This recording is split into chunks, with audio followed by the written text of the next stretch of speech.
Hello and welcome back to another video. Supatease here, bringing Restoration Shaman guide number 2, and in this guide we're going to be going over a purge strategy and also how your cooldowns work against a Frost Death Knight and an Assassination Rogue. So the cooldowns you really need to pay attention to are Pillar of Frost from the Frost Death Knight. It looks like a popsicle. It doesn't taste good though. Don't try to lick a Frost Death Knight. He's going to taste very bad. Pillar of Frost is a dangerous cooldown. You have Earthen Shield Totem that lines up perfectly with it.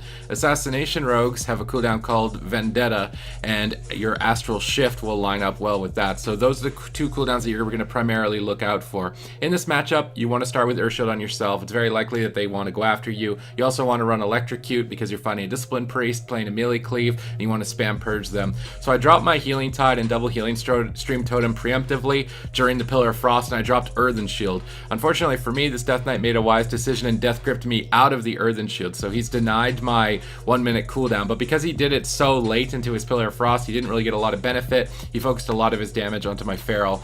Now I get blinded. Trinket is a really good trade with blind. The Priest has used Rapture, which means he's going to be spamming Power Word Shields, so you want to press Purge every time he Power Word Shields as much as possible. That way he basically gets nullified on that cooldown. He's not doing any healing.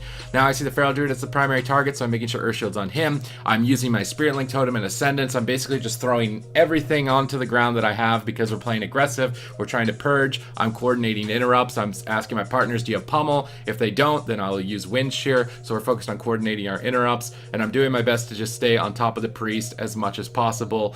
I've used another Survival Instincts charge from my Feral Druid. You can see it's a very risky strategy. Intimidating Shout peels the melee away. We get double trinkets. We dip very low as a result of just preemptively throwing our cooldowns away. My Feral Druid does have to retreat.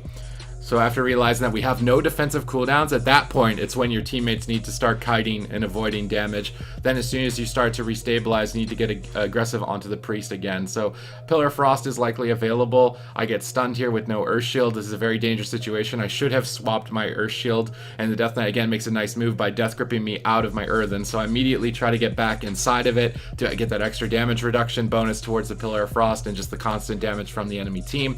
And I'm still just focusing on restabilizing before I jump over to the Priest. I've got my Earth Grab Totem, so I drop that to root the melee and spam Purge while they're rooted. So that entire time that I was getting pressured, we're also pressuring their healer, and you want to just sneak in globals for Purge.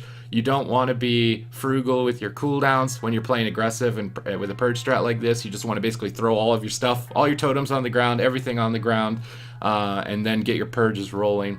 And then as soon as you start falling behind from a lack of cooldowns, you might want to have to let off the gas pedal just a little bit, because you're still going to be in a lot of trouble. Even after the Priest is dead, you're going to have a hard time recovering, as will be a melee cleave mirror where both teams are running down each other's healers. But I hope what you got out of this is Earthen Shield Totem trades really well with Pillar of Frost. Vendetta trades out really well for Astral Shift. You want to use Healing Tide and Healing Stream and Ascendance while you're moving, because those are heals that are a little bit better when you're moving. You can use Spirit Walker's Grace to use it with Ascendance and cast heals while moving as well. You can use your Earth Grab Totems on melee to root them behind corners. And you just want to stay on the target spamming Purge, and don't let yourself get caught with no cooldowns. Just trade them out before anything really serious starts happening. Use Healing Tide and Ascendance, and then use the Earthen Shield and the Astral Shift during Pillar and Vendetta. So I hope this helped you out a bit in your strides to improve as a PP player. I'll see you in the next one.